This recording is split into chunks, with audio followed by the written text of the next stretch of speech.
overnight. Good morning, everyone. Fire investigators say they will soon announce what they believe caused the massive wildfire in Lake Tahoe. Dan Springer joins us live from South Lake Tahoe, California. So, Dan, how contained is this fire this morning?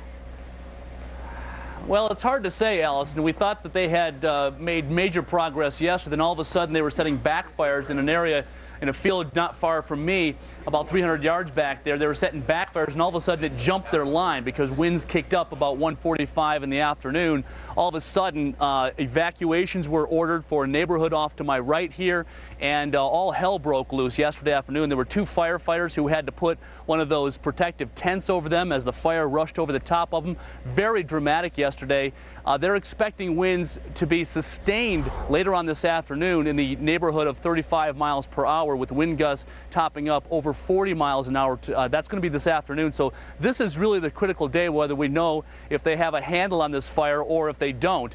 Like I said, yesterday was a day that they thought they were going to make a lot of progress. We saw airdrops throughout the day. We saw helicopters up dropping lots and lots of water, but then all of a sudden just a little bit of breeze fueled the fire. And when we got up here this afternoon or this morning, we saw, in fact, you can see it right now, there's another little hot spot back there flaring up. And so firefighters, our hand crews were back there. We heard the chainsaws. We know that they're back there with shovels trying to put out whatever hot spots they have, because they know that later on this afternoon this thing could take off again.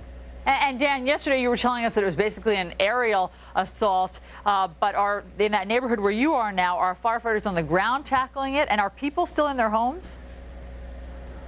Absolutely. No, we have a bunch of engines back up in this neighborhood, which was evacuated yesterday afternoon when that flare-up occurred. They are doing structure protection.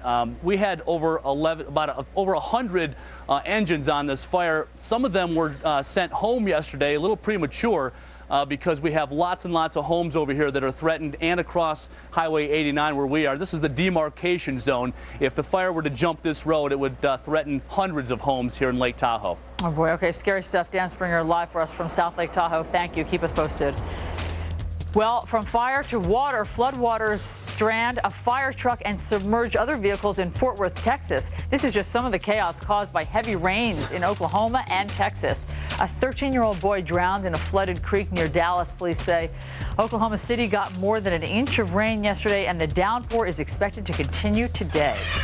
Well, you wouldn't think that delivering newspapers could be deadly, but it was for Jenna Nielsen. She was killed on the job for USA Today.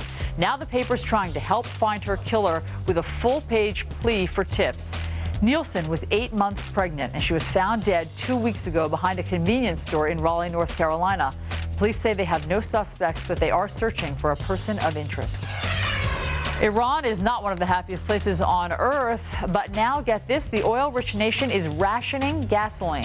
How are Iranians dealing with this? Well, not well. 2 gas stations have already been torched, and violence has been reported around the country. UN nuclear weapons inspectors will visit North Korea's Yongbyon nuclear reactor. The head of the delegation tells a Japanese news agency this.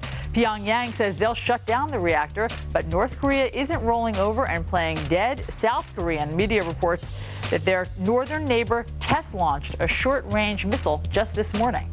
And those are your headlines.